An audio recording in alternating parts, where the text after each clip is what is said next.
Kejadian sidang tanggal 6 Februari 2025 pukul 10 WIB adalah diagendakan untuk mendengar keterangan saksi korban, yaitu saudara Hotman Paris Hutapea. Banyak yang bilang saudara Rasman membawa bodyguard. Saya punya video, saya lihat di story dan Instagram saudara Sunan Kalijaga bahwa Hotman datang dikawal dengan 4-5 orang bodyguard masuk ke ruang gedung pengadilan. Dan karena itu teman-teman semua, rekan-rekan wartawan, saya mohon tolong diminta tanggapan dari saudara Sunan Kalijaga, karena beliau sangat concern dan peduli dengan kasus ini. Saya serahkan pendapat Pak Sunan menilai seperti apa kasus ini dan seperti apa persidangan kemarin. Berikutnya,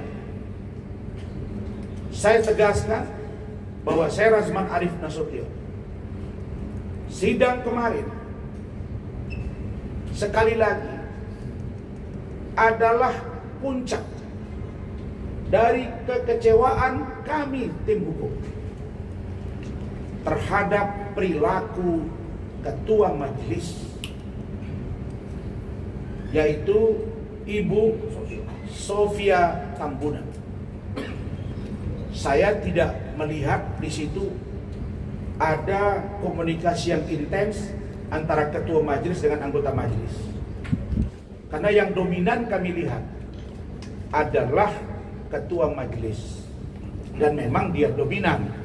Tapi ini agak berlebihan karena putusan itu selalu serta-merta dan ketoprak. Saudara-saudara, kami tim hukum sejak sidang pertama, nanti akan dipertajam, akan dijelaskan lebih runut oleh Bung Firdaus Oyobo, akan dipertegas lagi oleh ketua tim Bung Lecu, akan diurai oleh Ibu Eli Denetti dari aspek perempuan. Apa itu? Saudara-saudara, kasus ini jangan sampai lari dari pokok masalah. Perkara yang diperiksa adalah perkara dugaan pencemaran nama baik melalui Undang-Undang Informasi dan Transaksi Elektronik dengan ancaman hukuman 4 tahun penjara. Karena itu, di awal sidang pertama, saya sebagai terdakwa memposisikan diri secara baik dan nurut. Kalau ibaratnya jadi anak yang baik dalam rumah, orang rumahan yang biasanya sangar, saya di situ. Ada yang bilang, "Yo, Rasman itu kemarin kalau bicara itu kayak singa, sekarang jadi apa? Sudah kayak jadi kucing." Karena nggak bereaksi. Saya melakukan itu sebagai sebuah penghormatan kepada lembaga peradilan di mana ada ketua majelis, anggota majelis, panitera, jaksa, dan kami para tim hukum dan hadirin yang hadir di situ. Disepakati, ya, tolong di live-kan ini kalau bagi yang melive-kan. Disepakati sidang terbuka untuk umum dan diizinkan live. Betul kan? Jolin ikut, Pak Firdaus ikut, Bung Lecu, ketua tim selalu ada Bu Ida. pada saat sidang pertama, supaya didengar oleh Bapak Ketua Mahkamah Agung, supaya didengar oleh Komisi Yudisial, supaya didengar oleh Bapak Ketua Pengadilan Negeri Jakarta Utara, supaya didengar oleh Ketua Pengadilan Tinggi DKI Jakarta, supaya didengar oleh Badan Pengawas Mahkamah Agung, supaya didengar oleh DPR RI. Tidak usah sampai ada solidaritas sesama hakim. Nanti di stressing point oleh beliau. Ada solidaritas sesama hakim. Emang kami apai hakim? Apakah ada Rasman menyentuh fisik hakim? Apakah ada Bung Firdaus menyentuh fisik hakim? Apakah ada Bu Ida yang juga keras menyentuh fisik hakim? Apakah ada Pak Lecu menyentuh fisik hakim? Tidak ada kita sentuh fisik hakim, karena kita hormat. Yang ada adalah kami minta supaya hakim mendengarkan kedua belah pihak. Sejak sidang pertama Ketua Majelis Ibu Sofia, saya kaget. Jelek-jelek begini saya sudah ratusan kali juga sidang. Apalagi Bung Firdaus, apalagi Bung Lecu, apalagi Bu Ilidanetti. Adik-adik saya juga sudah puluhan kali setidaknya sidang. Apalagi Profesor Elvis, apalagi Profesor Yeni, apalagi Dr. Foni, apalagi Rusdi 33, apalagi Bang Riki Sitohang. Kami netral. Kami netral. Tapi kita mesti merujuk bahwa hakim kemarin live di TV One pukul 5 sore, saya narasumber, ada ahli pidana Profesor Hipnu Nugroho. Dia dengan terang mengatakan bahwa hakim di persidangan harus melakukan dua fungsi. Pertama, ketua pengadilan menunjuk hakim.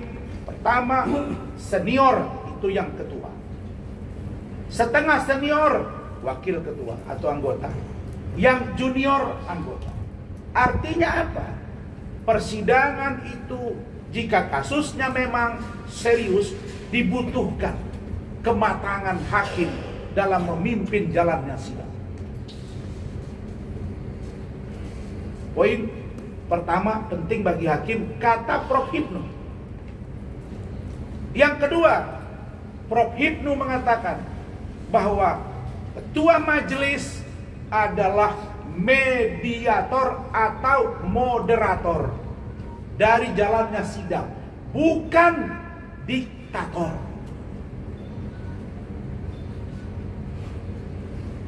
Saya sudah sidang di mana-mana.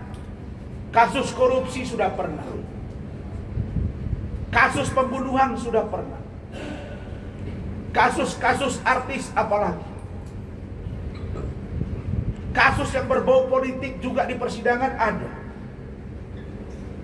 Tunjukkan kepada saya satu saja saya memaki-maki hakim di persidangan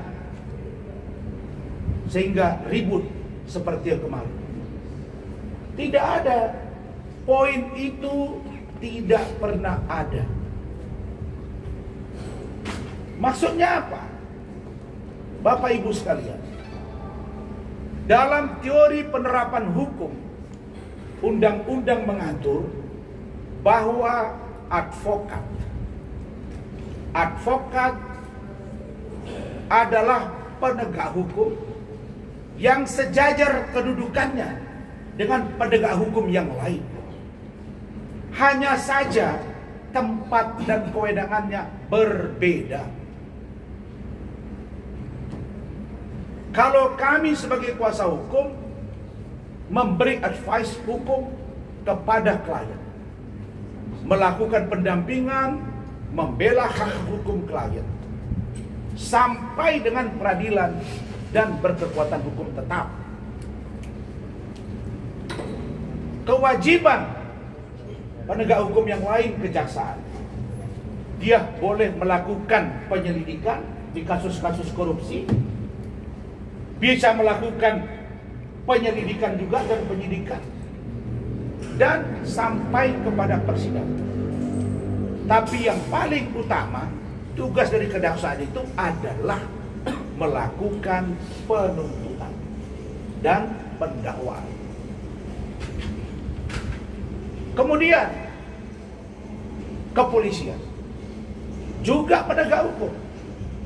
Kepolisian melakukan proses penyelidikan, penyidikan sampai pemberkasan P21 tahap 2. Kalau itu tindak pidana murni atau tindak pidana khusus.